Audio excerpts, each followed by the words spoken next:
Bismillahirrahmanirrahim. Assalamualaikum warahmatullahi ta'ala wabarakatuh. Sebelumnya perkenalkan, nama saya Abdul Jalil. Saya prodi, saya mahasiswa Universitas Islam Zainul Hasan Genggong, dan juga prodi ekonomi syariah.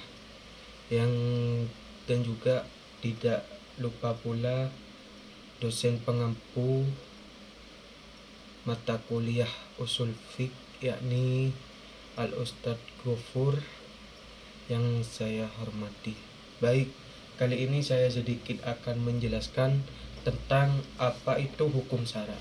Jadi bisa dilihat bahwasanya hukum syara sendiri itu ialah perintah dari Allah.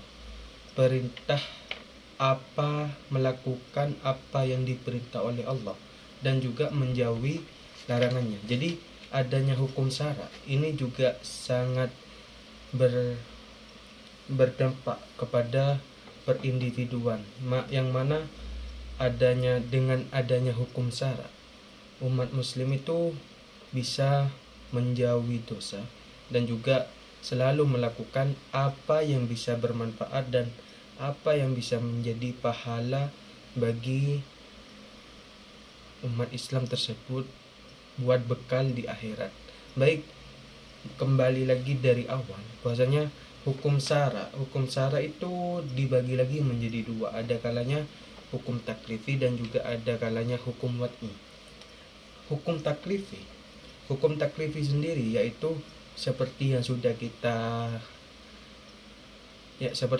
kita pahamin, bahwasanya hukum taklifi salah satunya yakni ialah wajib, sunnah, mubah ataupun makruh.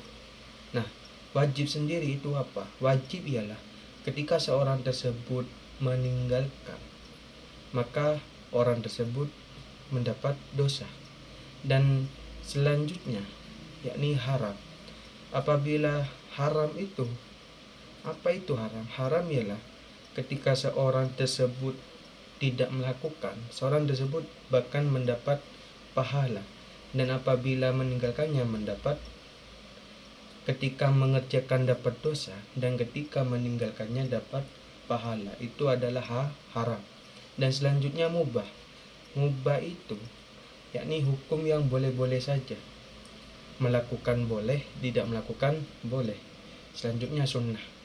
Nah, sunnah ini kalau seorang tersebut melakukan itu dapat pahala, ketika tidak melakukan tidak apa-apa.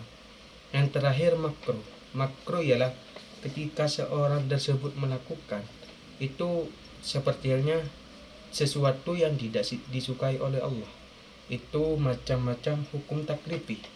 Dan selanjutnya hukum wad'i sendiri itu ialah larangan atau syarat penghalang terhadap suatu hukum. Contohnya adanya wudhu itu wajib dikarenakan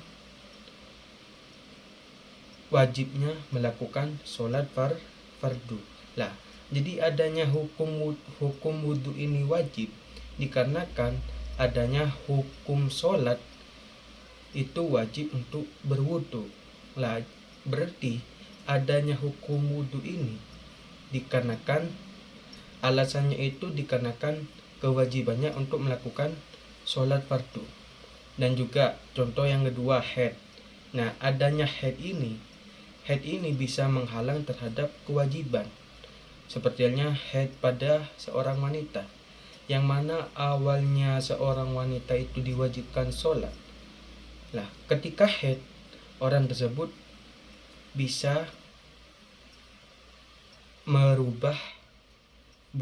merubah hukum awalnya, begitu.